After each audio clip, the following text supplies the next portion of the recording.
അഭിയന്യ കല്ലറങ്ങാട്ട് പിതാവേ, അഭിയന്യ ശ്രാമ്പിക്കൽ പിതാവേ, വലിയ ബഹുമാനപ്പെട്ട പൊന്നുമാക്കിലച്ച, വലിയ ബഹുമാനപ്പെട്ട ജനറാളച്ചന്മാരെ,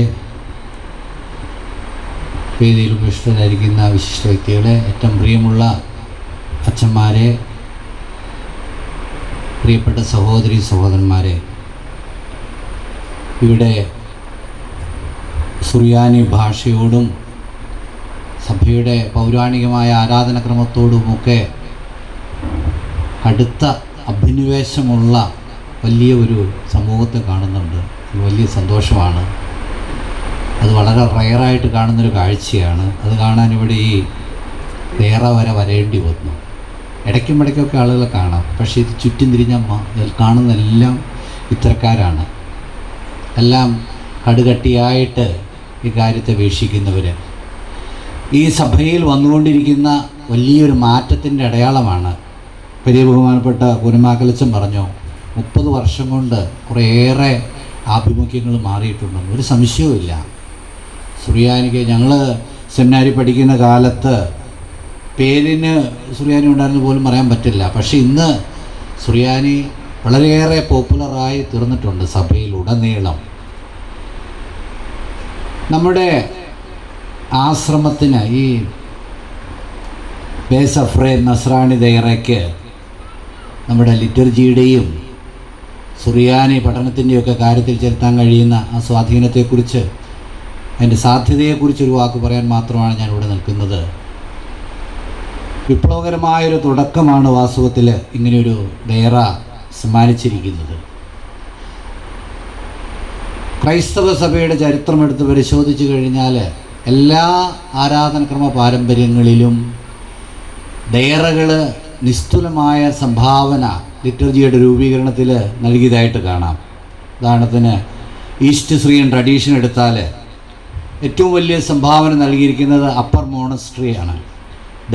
മോസൂളിലുള്ള അപ്പർ മോണസ്ട്രി, അവിടുത്തെ ആ മോണസ്ട്രിയുടെ ടിപ്പിക്കോൺ അത് പൗരസ്യ സുറിയാനി ആരാധനക്രമത്തിൻ്റെ പ്രത്യേകിച്ചും യാമപ്രാർത്ഥനകളുടെ രൂപീകരണത്തിൽ നിർണായകമായിട്ടുള്ള സ്വാധീനം ചെലുത്തിയിട്ടുണ്ട്. പുണ്യവാന്മാരായ താപസന്മാർ ജീവിച്ച ആ സ്ഥലം, അവിടെയാണ് യാമപ്രാർത്ഥനകളുടെ ആ പ്രാർത്ഥനകൾ, ഗീതങ്ങൾ രൂപം കൊണ്ടത് മിക്കതും. ആ അപ്പർ മോണസ്ട്രി എന്നൊക്കെ പറഞ്ഞപ്പോൾ അതിൻ്റെ അതേ രൂപത്തിലില്ലെങ്കിലും അങ്ങനെയുള്ള ആ ആശ്രമങ്ങളുണ്ട്. അവിടെ പോകാനുള്ളൊരു ഭാഗ്യം എനിക്കുണ്ടായി. ഇതുപോലെ വളരെ സുന്ദരമായ വൃക്ഷലതാദികളെ കൊണ്ട് നിറഞ്ഞ സ്ഥലമൊന്നുമല്ല. മുകളിലേക്ക് കയറണം. അത് പാറയിൽ പണിത് വെച്ചേക്കണെ പോലെ ഉള്ളൂ. ശരിക്കും പച്ചപ്പൊന്നും കാണാനില്ല. അതുപോലെ മരുഭൂമിയിലെ പാറപ്പുറത്തുണ്ടാക്കിയിരിക്കുന്ന പ്രസ്ഥാനമല്ല. പക്ഷെ അവിടെ തീ പോലെ ജ്വലിക്കുന്ന ഹൃദയങ്ങളുള്ള മനുഷ്യർ ദൈവത്തിൻ്റെ വചനത്തെ ധ്യാനിച്ച് പ്രാർത്ഥിച്ച് സഭയുടെ പ്രാർത്ഥനയ്ക്ക് രൂപം കൊടുത്തു. ഇന്നും ശാശ്വതമായി നിലകൊള്ളുന്ന ആ പ്രാർത്ഥനകൾ നമ്മുടെ ലെലിയ സപ്ര ആ ക്രമം ഉണ്ടായതിന് പിന്നിൽ ആശ്രമത്തിലെ പ്രാർത്ഥനയുടെ ക്രമം അതിന് നിർണായക പങ്ക് വഹിച്ചിട്ടുണ്ട്. ലെലിയ പ്രാർത്ഥന നമ്മളിപ്പോൾ കുറേയൊക്കെ പുനരുദ്ധരിച്ച് അത് പരമാവധി സോഴ്സിനോട് വിശ്വസമായിട്ടൊക്കെ നമ്മൾ പുറത്തിറക്കാൻ ശ്രദ്ധിച്ചു. പക്ഷേ അതിൻ്റെ ഒരു മഹാസാഗരം പോലെ കിടക്കുകയാണ് ഇനിയും. രാത്രി ലെലിയായോടുകൂടി തുടങ്ങുന്ന പ്രാർത്ഥന സപ്രയോടുകൂടി അവസാനിപ്പിക്കുന്ന തരത്തിൽ ദീർഘങ്ങളായ പ്രാർത്ഥനകളുണ്ടായിരുന്നു ആശ്രമത്തിൽ. യാമപ്രാർത്ഥനകളുടെ കാര്യത്തിൽ മാത്രമല്ല, കുദാശകളുടെ കാര്യത്തിലുമൊക്കെ നമ്മുടെ പൗരസ്യ സുറിയാനി ആശ്രമങ്ങൾ, പ്രത്യേകിച്ചും മോസൂളിലെ അപ്പർ മോണസ്ട്രി വലിയ സംഭാവന നൽകിയിട്ടുണ്ട്. വിവാഹത്തിൻ്റെ ക്രമത്തിൽ അതിൻ്റെ തുടക്കത്തിൽ ഇങ്ങനെ എഴുതി വച്ചിരിക്കുന്നത്, മോസൂൾ നഗരിയിലെ ഉപരിയായി പണിയപ്പെട്ട ആശ്രമത്തിലെ പുണ്യവാന്മാരായ അബ്രാഹത്താലും ഗബ്രിയേലിനാലും വിരചിക്കപ്പെട്ട ഗ്രന്ഥം എന്ന് പറഞ്ഞുകൊണ്ടാണ്. മറ്റ് പാരമ്പര്യങ്ങളിലേക്ക് ഞാൻ അതിൻ്റെ വിശദാംശങ്ങളിലേക്ക് കടക്കുന്നില്ല. പെട്ടെന്നൊന്ന് ഓരോ പാരമ്പര്യത്തിലും വന്ന കാര്യങ്ങളൊന്നും സൂചിപ്പിച്ചോട്ടെ. വെസ്റ്റ് സിറിയൻ പാരമ്പര്യത്തിൻ്റെ ആരാധനക്രമത്തിന് നിയതമായ രൂപം ലഭിച്ചത് സുറിയാനി സംസാരിക്കുന്ന സന്യാസിമാരാലാണ്. അന്ത്യോക്യൻ പാരമ്പര്യത്തിൽ നിന്നുള്ളൊരു ഷിഫ്റ്റ് ഉണ്ടാകുന്നുണ്ട്. പ്രത്യേകിച്ചും ക്രിസ്റ്റോളജിക്കൽ കോൺട്രവേഴ്സികളുടെ പശ്ചാത്തലത്തിൽ ഗ്രീക്ക് ലിറ്റർജിയിൽ നിന്ന് തന്നെ മാറണമെന്നുള്ള ചിന്തയോടുകൂടി ലോക്കലായിട്ടുള്ള സുറിയാനി ഭാഷയിലുള്ള ഗീതങ്ങളും പ്രാർത്ഥനകളുമൊക്കെ കളക്ട് ചെയ്ത് സന്യാസിമാർ രൂപം കൊടുത്തതാണ് വെസ്റ്റ് സിറിയൻ ലിറ്റർജി. പക്ഷേ അതേസമയം ചില ഘടകങ്ങളൊക്കെ ഗ്രീക്കിൽ അന്ത്യോക്യായിൽ നിന്ന് എടുത്തിട്ടുമുണ്ട്. വളരെ സുന്ദരമായ ഒരു വെസ്റ്റ് സിറിയൻ ലിറ്റർജി ഉണ്ടായിട്ടുണ്ടെങ്കിൽ അതിൻ്റെ പിന്നിൽ പ്രവർത്തിച്ചത് സുറിയാനിക്കാരായ ആശ്രമവാസികളാണ്. ചരിത്രം സാക്ഷ്യപ്പെടുത്തുന്ന കാര്യമാണ്. അതുപോലെ വെസ്റ്റ് സിറിയൻ ആരാധനക്രമത്തിൻ്റെ തന്നെ ഉപവിഭാഗമായിട്ടുള്ള മാരണൈറ്റ് ലിറ്റർജി അതുണ്ടായത് എൻറ്റയർലി ഒരു ആശ്രമത്തിൻ്റെ കോണ്ടസിലാണ്. ഒറോണ്ടോസിൻ്റെ തീരത്തുള്ള സെയിൻറ്റ് മാരോയുടെ ആശ്രമത്തിലെ ആശ്രമവാസികൾ അവർ പീഡനങ്ങളൊക്കെ ഉണ്ടായപ്പോൾ രാജാവിൻ്റെ പക്ഷക്കാരും മറ്റ് ഏകസ്വഭാവവാദികളെന്ന് പറയുന്നവരൊക്കെ ആയിട്ട് ഇവരെ പീഡിപ്പിക്കാൻ തുടങ്ങിയപ്പോഴേക്കും ഇവർ നോർത്തേൺ ലെബനനിൻ്റെ പർവ്വത പ്രദേശത്തും താഴ്വരങ്ങളിലുമൊക്കെ അഭയം പ്രാപിച്ചു. അവിടെ അവർ വെസ്റ്റ് സിറിയൻ ലിറ്റർജിക്ക് പുത്തൻ രൂപഭാവം നൽകി, ആശ്രമ ചിന്തകളോട് ചേർത്ത്. അതാണ് മാരോണൈറ്റ് ലിറ്റർജി എന്ന് പറയുന്നത്. കോപ്റ്റിക് പാരമ്പര്യത്തിലും ലിറ്റർജി നിർണായകമായി ആശ്രമങ്ങളുടെ സ്വാധീനം ഉൾക്കൊണ്ടാണ് വളർന്നതെന്ന് ചരിത്രം പഠിപ്പിക്കുന്നു. പ്രത്യേകിച്ചും യാമപ്രാർത്ഥനകൾ. ദയാർ മക്കാറിയോസ് ആശ്രമത്തിലെ സന്യാസിമാരാണ് കോപ്റ്റിക് പാരമ്പര്യത്തിലുള്ള യാമപ്രാർത്ഥനയ്ക്ക് നിർണായകമായ രൂപം നൽകിയിട്ടുള്ളത്. അതുപോലെ ബൈസന്റൈൻ പാരമ്പര്യത്തിൽ ആശ്രമങ്ങൾ വഹിച്ച പങ്ക് വളരെ വലുതാണ്. സീനായ്, പത്മോസ്, സ്റ്റുഡിയോൺ, മൗണ്ട് ആഥോസ് തുടങ്ങിയ ആശ്രമങ്ങളിലെ സന്യാസികൾ ബൈസന്റൈൻ ലിറ്റർജിയുടെ രൂപീകരണത്തിന് വേണ്ടി അത്യധ്വാനിച്ചിട്ടുണ്ട്. പാലസ്തീനായിലെ ആശ്രമങ്ങൾ, പ്രത്യേകിച്ചും മാർ സാബായുടെ ലൗറ എന്ന ആശ്രമം ബൈസന്റൈൻ ലിറ്റർജിയുടെ ഫൈനലായിട്ടുള്ള കോഡിഫിക്കേഷന് വളരെ സംഭാവന ചെയ്തിട്ടുള്ളതാണ്. ബൈസന്റൈൻ പാരമ്പര്യത്തിൽ നിന്ന് നിലനിൽക്കുന്ന ലിറ്റർജിയുടെ പ്രധാനപ്പെട്ട ഗ്രന്ഥങ്ങൾ ടിപ്പിക്കോൺ, ഒക്തോക്കോസ്, പരക്ലെത്തിക്കെ, അതുപോലെ ത്രിയോദിയോൺ, പെന്തക്കൊസ്താരിയോൺ. ഈ പുസ്തകങ്ങൾക്കൊക്കെ അന്തിമമായ രൂപം കൊടുത്തതിൽ സ്റ്റുഡിയോൺ ആശ്രമത്തിലെ സന്യാസികൾ, അതുപോലെ ആബട്ട് സെയിൻറ്റ് തിയഡോർ സന്യാസി, അതുപോലെ saint Joseph the hymn writer എന്ന സന്യാസി, തെയോഫനസ് സന്യാസി എന്നിവർ വലിയ പങ്ക് വഹിച്ചിട്ടുണ്ട്. അതുപോലെ ലിറ്റർജിയുടെ രംഗത്ത് ഐക്കണോ ക്ലാസത്തെ തോൽപ്പിക്കാൻ വേണ്ടി, അതായത് ഐക്കൺസ് എല്ലാം തകർക്കണമെന്നുള്ള ഒരു എംപയറിൻ്റെ പോളിസിയെ മറികടക്കാൻ വേണ്ടി സന്യാസിമാർ വ്യക്തമായിട്ടുള്ള പങ്കുവഹിച്ചു. ലത്തീൻ പാരമ്പര്യത്തിലും പ്രത്യേകിച്ച് മെഡീവൽ കാലഘട്ടങ്ങളിൽ ലിറ്റർജിക്കൽ ബുക്സിന് രൂപം കൊടുക്കുന്നതിൽ മങ്സ് നല്ലൊരു പങ്ക് വഹിച്ചു.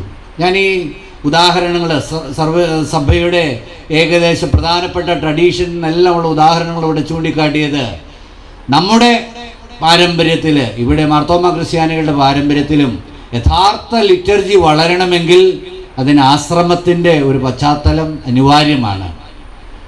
അതിന് ഈ ലിറ്റർജിക്ക് രൂപം നൽകാൻ വേണ്ടി ടെസ്റ്റുകൾ തയ്യാറാക്കാൻ വേണ്ടി ലിറ്റർജിയുടെ മൂലഭാഷയായ സുറിയാനിയിലേക്ക് തിരിയേണ്ടത് വളരെ അനിവാര്യമാണ്.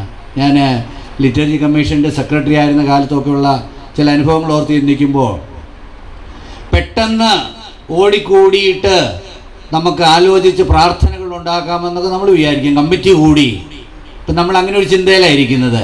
ലിറ്റർജിക്കൽ ടെസ്റ്റ് ഉണ്ടാക്കുന്നത് പണ്ഡിതന്മാർ ഒരുമിച്ച് കൂടി ചർച്ച ചെയ്തു വേണമെന്ന്. പക്ഷെ അത് ശരിയാവില്ലെന്ന് പറഞ്ഞാൽ പ്രാർത്ഥനകൾ രൂപം കൊള്ളേണ്ടത് ചങ്കിൽ തീയോടെ പ്രാർത്ഥിക്കുന്ന, തപസ്സനുഷ്ഠിക്കുന്ന ആശ്രമങ്ങളിലെ ദൈവിക മനുഷ്യരുടെ കയ്യൊപ്പോടെയാകണം. അതാണ് സഭയുടെ ചരിത്രം സാക്ഷ്യം വഹിക്കുന്നത്. അല്ലെങ്കിൽ അത് ശുഷ്കമായിരിക്കും. ഒരു സിമ്പിൾ ഉദാഹരണം പറഞ്ഞാൽ, ആദ്യം തന്നെ പ്രോപ്രിയയിൽ നമുക്ക് ചില പ്രാർത്ഥനകൾ പുതിയതുണ്ടാക്കാമെന്ന് സിനഡ് തീരുമാനിച്ചിരുന്നു. പുതിയ പ്രാർത്ഥനകൾ കമ്പോസ് ചെയ്യാം. അതായത് മർമീസയ്ക്ക് മുമ്പുള്ള സ്വർഗസ്ഥനായ പിതാവേ കഴിഞ്ഞുള്ള പ്രാർത്ഥന, പിന്നെ കാറോസൂസയ്ക്ക് കഴിഞ്ഞു വരുന്ന കാറോസൂസി അതിനോട് ചേർന്ന് വരുന്ന സമാപന പ്രാർത്ഥനയും, പിന്നെ ഹുത്താമ ഫൈനൽ ബ്ലെസ്സിങ്, അതിനു മുമ്പുള്ള 2 കൃതജ്ഞതാ പ്രാർത്ഥനകൾ, ഇത്രയും പുതിയതായിട്ട് കമ്പോസ് ചെയ്യാമെന്ന് സിനഡ് തീരുമാനിച്ചിരുന്ന അനുസരിച്ച് കമ്പോസ് ചെയ്യാനായിട്ട് ഇതിൽ പ്രാവീണ്യം സിദ്ധിച്ചവരെ ഏൽപ്പിച്ചു. പക്ഷേ ഈ പ്രാർത്ഥനകളൊക്കെ കൊണ്ടുവന്നപ്പോൾ ഒരെണ്ണം പോലും എടുക്കാൻ പറ്റാത്ത രീതിയിൽ ക്വാളിറ്റി ഇല്ലാത്തതാണെന്ന് തിരിച്ചറിഞ്ഞു. പലപ്പോഴും പ്രാർത്ഥനകൾക്ക് ഈ അപകടമുണ്ട്. അതുകൊണ്ട് നമ്മുടെ ഈ ആശ്രമത്തിന് വലിയ ഒരു പങ്ക് വഹിക്കാനുണ്ട്. നമ്മുടെ ലിറ്റർജിയെ അതിൻ്റെ യഥാർത്ഥ രൂപത്തിൽ നയിക്കാൻ വേണ്ടിയിട്ട് ഞാൻ സന്തോഷത്തോടെ ഒരു കാര്യം പറഞ്ഞാൽ, ഇപ്പം നമ്മുടെ യാമപ്രാർത്ഥനയുടെ ടെസ്റ്റ് വന്നതിൽ ഒരു ആശ്രമത്തിൻ്റെ ടച്ച് ഉണ്ടെന്നുള്ളത് സന്തോഷത്തോടെ ഓർക്കുകയാണ്. കാരണം ബേസോമ സന്യാസിനിമാർ, പ്രത്യേകിച്ചും കൊച്ചു ത്രേസ്യ സിസ്റ്ററൊക്കെ വളരെയേറെ അധ്വാനിച്ചിട്ടുണ്ട് അതിൻ്റെ പിന്നിൽ. അവരുടെ ആശ്രമത്തിൽ രൂപം കൊണ്ട ശൈലിയിൽ നിന്ന് നല്ലൊരു സ്വാധീനം ചെലുത്താൻ കഴിഞ്ഞു. പക്ഷേ എല്ലാം ഒന്നും പൂർണ്ണമായിട്ടില്ല. ഇനിയും നമുക്ക് തീർച്ചയായിട്ടും വലിയ സംഭാവന ചെയ്യാൻ കഴിയും. അത് ഈ ബേസ് അഫ്രേം നസ്രാണി ദേയറയ്ക്ക് കഴിയുമെന്നാണ് എൻ്റെ ഉറച്ച ബോധ്യം. ശരിയായ സുറിയാനി പഠനത്തിലേക്ക് തിരിയാതെ ലിറ്റർജി നവീകരിക്കാൻ പോയാൽ വലിയ വശങ്ങളുണ്ടാവും. ഒരു ഉദാഹരണം ഞാൻ എൻ്റെ ഓർമ്മയിൽ നിന്ന് വരുന്നതെന്ന് പറഞ്ഞോട്ടെ. നമ്മൾ അച്ഛൻ പറഞ്ഞ പോലെ സുറിയാനിയോട് ഒരു കാലത്തൊക്കെ ഒരു എതിർപ്പായിരുന്നു, എന്തോ ഒരു വല്ലാത്ത ദേഷ്യം. അതുകൊണ്ട് എല്ലാം മലയാളത്തിലാക്കണമെന്നുള്ള ശാഠ്യം വന്ന് മലയാളത്തിലാക്കി. വളരെ റിച്ചായിട്ടുള്ള ദൈവശാസ്ത്രപരമായും ആധ്യാത്മികമായും വളരെ റിച്ചായ പദങ്ങളെ ദരിദ്രമാക്കി അവസാനിപ്പിച്ചു. ഒരു ഉദാഹരണം പറഞ്ഞാൽ ബേസ്ഗസ എന്ന വാക്ക്, ബേസ്ഗസ വാക്കിൻ്റെ അർത്ഥം ഹൗസ് ഓഫ് ട്രഷർ എന്നാണ്. അത് ട്രഷറിൻ്റെ ഭവനം. പിന്നെ ഏതാണ് അവിടെ കൊണ്ടുവയ്ക്കുന്ന സാധാരണ പദാർത്ഥങ്ങൾ? അത് വയ്ക്കുന്ന സ്ഥലം ഏതൊക്കെയാ? അപ്പവും വീഞ്ഞും. ആ പദാർത്ഥങ്ങൾക്ക് എന്താ സംഭവിക്കാൻ പോകുന്നത്? അത് കർത്താവ് ഈശോ മിശിഹായുടെ ശരീരവും രക്തവുമായി മാറാൻ പോവുകയാണ്. അത് കർത്താവായ ദൈവമായി മാറാൻ പോവുകയാണ്. സൃഷ്ടവസ്തു സൃഷ്ടാവായ ദൈവമായി മാറാൻ പോകുന്നു. അപ്പോൾ ആ സൃഷ്ടവസ്തുക്കൾ എത്ര വില പിടിച്ചതാണെന്ന് നോക്കിയേ. അതുകൊണ്ട് ഈ ലോകത്തുള്ള ഏറ്റവും വില പിടിച്ച വസ്തുക്കൾ സൂക്ഷിക്കുന്ന ഹൗസ് ഓഫ് ട്രഷർ ബേസ്ഗസ എന്ന് നമ്മുടെ പിതാക്കന്മാർ അതിനെ വിളിച്ചപ്പോൾ അത് ശരിയാവില്ല എന്നും പറഞ്ഞ് ട്രാൻസ്ലേറ്റ് ചെയ്തു ഉപപീഠം എന്ന്. ഉപപീഠം എന്ന് പറഞ്ഞാൽ അതിനകത്ത് വേറെ അർത്ഥമൊന്നുമില്ല. പീഠം എന്ന് പറഞ്ഞാൽ ഇരിപ്പിടം. അതിനെ ദരിദ്രമാക്കി മാറ്റി. ഒരെണ്ണോട് പറഞ്ഞ് അവസാനിപ്പിച്ചോളാം കേട്ടോ. നമ്മുടെ കുർബാനയിലെ ഒരു പ്രാർത്ഥനയെ പുസ്തകത്തിൽ അക്സയിൽ നിന്ന് എടുത്തു മാറ്റാനുള്ള വലിയ ശ്രമങ്ങളൊക്കെ ഉണ്ടായിരുന്നു. പിതാക്കന്മാരോട് ഇരിപ്പുണ്ട്, അവർക്കറിയാം. അത് ഏതാന്ന് ചോദിച്ചു കഴിഞ്ഞാൽ ലേഖന വായനയ്ക്ക് മുമ്പുള്ള സാധാരണ ദിവസങ്ങളിൽ ചൊല്ലിയിരുന്ന പ്രാർത്ഥനയാണ്. ആ പ്രാർത്ഥനയിൽ സർവജ്ഞനായ ഭരണകർത്താവ് എന്ന് കിടപ്പുണ്ട്. ഈ ഭരണകർത്താവിൻ്റെ ഒക്കെ കാര്യം എന്തിനാ പറയുന്നത്? അതിലൊരു ദൈവവചനത്തോടൊരു ടച്ച് വരുന്നില്ല എന്ന് പറഞ്ഞ് അത് മാറ്റാൻ തീരുമാനിച്ചു. പക്ഷേ ആ സർവജ്ഞനായ ഭരണകർത്താവ് എന്ന് കിടക്കുന്നത് ഇവിടെ മോദിയെ പോലെയും പിണറായിയെ പോലെയും രാജ്യം ഭരിക്കുന്ന ഭരണകർത്താവിൻ്റെ കാര്യമല്ല. കുരിശിൽ മരിച്ച് മനുഷ്യനെ രക്ഷിക്കുന്ന മദബ്രാനയുടെ കാര്യം. മദബ്രാന എന്ന് കിടക്കണേ എന്ന് വെച്ചാല് രക്ഷാപദ്ധതി നിറവേറ്റുന്നവന്. മദബ്രാന ഹക്കീമ, വിജ്ഞാനിയായ എല്ലാം അറിയുന്ന ആ രക്ഷാപദ്ധതിയുടെ പിതാവെന്ന കിടക്കുന്നത്. ദൈവത്തിന്റെ വചനത്തെ പൗരസ്ത്യ സുറിയാനി പാരമ്പര്യം കാണുന്നത് ദൈവം മനുഷ്യ രക്ഷാർത്ഥം നിർവഹിച്ച വചനത്തിന്റെ ശുശ്രൂഷയായിട്ടാണ്. വചനമായ കർത്താവ് നിർവഹിച്ച രക്ഷയുടെ ശുശ്രൂഷ അത് പെസഹാ രഹസ്യം തന്നെ. അതുകൊണ്ട് നമ്മുടെ പൗരസ്ത്യ സുറിയാനി ക്രമത്തിലെ വചന ശുശ്രൂഷയ്ക്ക് വളരെ ആപ്റ്റായ ഒരു പ്രാർത്ഥനയത്. വെറുതെ വചനം കേട്ട് പഠിക്കാൻ ഹൃദയത്തെ ഒരുക്കണമേ, അത്തരത്തിലുള്ളതല്ല. കർത്താവിത വചനമായ കർത്താവ് ഇവിടെ രക്ഷയുടെ ശുശ്രൂഷ നിർവഹിക്കാൻ പോകുന്നു. സർവജ്ഞനായ മദബ്രാന, ഭരണകർത്താവ് എന്ന് പറഞ്ഞാൽ അത്ര കറക്റ്റ് ആവില്ല. അതിനുവേണ്ടി ഒരുങ്ങണം. വചനമായ കർത്താവ്, വചനം ഇരുതല വാളിനേക്കാൾ മൂർച്ചയോടെ എൻ്റെ ചങ്കിലേക്ക് വരാൻ പോവുകയാണ്, രക്ഷയൊരുക്കുന്നു. അപ്പോൾ ഈ ചിന്തയൊക്കെ സമ്മാനിക്കുന്ന മനോഹര പദമാണ്. ഏതായാലും അത് നിലനിർത്തണമെന്ന് തന്നെ പിതാക്കന്മാർ പറഞ്ഞു. പക്ഷെ തട്ടിയുരുട്ടി പിന്നെ ചെറിയ ബ്രാക്കറ്റിലായിട്ടിരിക്കുന്നത് അവസാന നിമിഷവും ലിറ്ററേച്ചർ കമ്മീഷൻ്റെ ഒരു മീറ്റിംഗ് നടന്നപ്പോൾ ഫൈനൽ ഡ്രാഫ്റ്റിൽ നിന്ന് അത് പോയിരുന്നു. വീണ്ടും പറഞ്ഞപ്പോൾ ഏതായാലും ഒരു അവശേഷിപ്പ് പോലെ ബ്രാക്കറ്റിലായിട്ട് ചേർത്തിട്ടുണ്ട്. എന്തുകൊണ്ടാണെന്ന് ചോദിച്ചാൽ, പിതാക്കന്മാർ ക്ഷമിക്കണം, പൊതുവെ നമ്മുടെ പിതാക്കന്മാരൊക്കെ സുറിയാനിയോട് വളരെയേറെ താല്പര്യവും സ്നേഹമുള്ളവരാണ്, ഒരു സംശയവുമില്ല. പക്ഷെ വളരെയേറെ പേർക്ക് അതിനെക്കുറിച്ച് ഗ്രാഹ്യമില്ലാത്തത് കൊണ്ട് അത്തരം ആ പദങ്ങളുടെ ന്യൂവാൻസ് കിട്ടാനുള്ള വിഷമം കൊണ്ട് കൂടിയാണ് ഞാനിവിടെ അവസാനിപ്പിക്കുകയാണ്. ഈ ബേസ് എഫ്രേം ദയറ സീറോ മലബാർ സഭയ്ക്ക് പുത്തൻ ആരാധനക്രമ നവോത്ഥാനം കുറിക്കാൻ ശേഷിയുള്ള, അതിൻ്റെ ഭാഷാപരമായ ഒരുക്കം നടത്തുന്ന, ചങ്കിൽ തീയോടുകൂടി ജീവിക്കുന്ന താപസന്മാർ ജീവിക്കുന്ന ആശ്രമമായി മാറട്ടെ എന്ന് ആശംസിച്ചുകൊണ്ട് എൻ്റെ വാക്കുകൾ നിർത്തുന്നു. Thank you.